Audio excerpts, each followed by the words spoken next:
from 400 billion shillings, which had initially been adopted. The committee is currently on its second sitting after failing to reach a consensus in the first sitting. And now let's cross over and listen in to the live proceedings.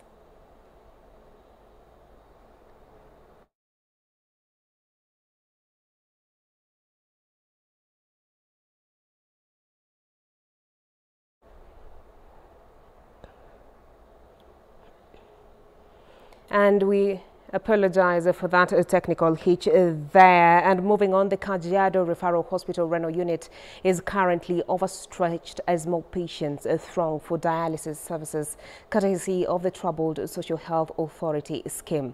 Despite the untold pain and suffering patients are encountering in efforts trying to seek medical services across the country using a troubled SHA scheme at Kajiado County Referral Hospital, only the renal unit is being covered by SHA when it comes to critical illness, leaving other patients stranded. Huge queues are being witnessed in a unit with a capacity of 10 patients daily.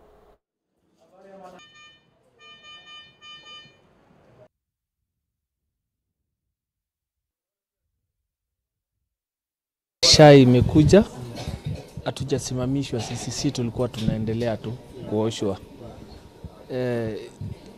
Na hakuna mambo yote ambaye sisi tumepitia. Sisi tulikuwa tunakuja tu tunaoshwa na tunaenda nyumbani. Sasa hospitali imejaribu kutusimamia kwa upande hiyo, si hatujapata shida. Nimeona wamenitumia message ya 10,500 na NHIF ilikuwa inatuma 9,500. Sasa naona SHA inaendelea, ni kwa sababu labda ni mpya ndio watu wanalalamika, lakini sisi imetusaidia. Nimekuja kutipiwa, hiyo saa haifanyi kazi. Hadi watoto wadogo tunalipishwa mpaka lap kila kitu, na watoto wadogo below 5 years hawafai kulipishwa. Sasa inabidi tunalipa tu. Hii mitandao inaitwa SHA haifanyi kazi hata kidogo. Watu wanaumia hapa hospitali. Tumekuja kutoka asubuhi na hatujahudumiwa hata kidogo. Hiyo ndio swali yangu. Na shida ni gani hasa? Shida haifanyi kazi hata kidogo. Haifanyi kazi.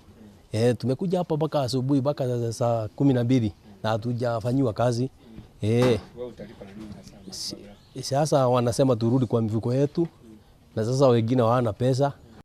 Services are available to the patients as mentioned earlier. Supplies, medical supplies, madawa kwa hospitali pia ziko. And we are happy to see that SHA is working at the renal unit, but we continue to receive concern from patients on the other sections of the hospital. So we urge our, the people concerned to make sure that it is made fully functional across the entire medical space to remove the current suffering by Kenyans.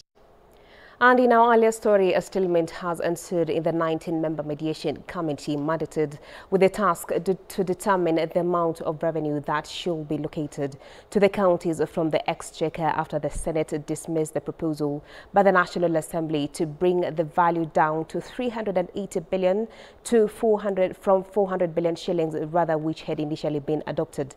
The committee is currently on its second sitting after failing to reach a consensus in the first sitting. And now let's cross over and listen in to those live proceedings.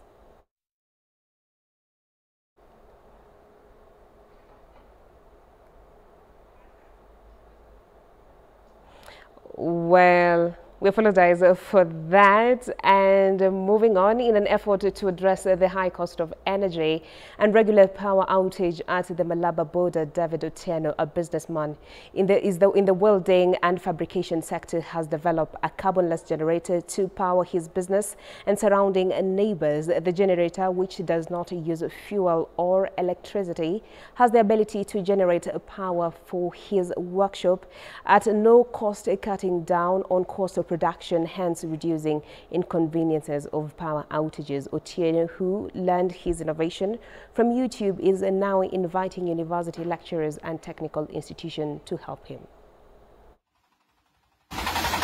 Zile vitu zenye unaona yazunguzwa kwa KenGen, hizo ma turbine ama hizo ma big alternators like this one, huwa inasunguzwa na big engines. If I get enough material, I can remove that those engines, alafu niweke system na niweke hiyo kitu run isunguze hizo alternators bila engine. Inaweza weka kwa hospitals, schools, even the government institutions. tunaweza weka hizi machines, and if you can get enough materials, I can produce more generators, mass production. Conservationists and tourism stakeholders have launched ecotourism sustainable recovery initiatives aimed at promoting Malindi as a green and clean tourism destination. The move seeks to ensure beaches and the town are kept clean of plastic waste to prevent pollution that threatens the environment. Progress Welfare Association of Malindi has been leading the way in advocating for proper waste management and segregation of organizing monthly cleanup in the beaches and the resort town. The aim, according to the association, is to ensure that all waste is turned into useful products, which will also help in keeping the beautiful beaches and the town clean. Caring about our environment includes very much to have our beaches cleaned and tidy. So it was very nice to see today more than 100 people showed up to join us, including our guests and our team members, local community organizations, to clean up the beach, not only for the tourists but for ourselves, and join together in an effort to do something for the environment. For the different organizations, as government organizations, we can't do without the different stakeholders. As we work together, we are going to achieve what we want to achieve. The marine protected area impacts both government and the community. It's a resource which benefits both the community and the government. As hoteliers are around here, it's because of the marine protected area which is here as an attraction, and our community people are able to get employment.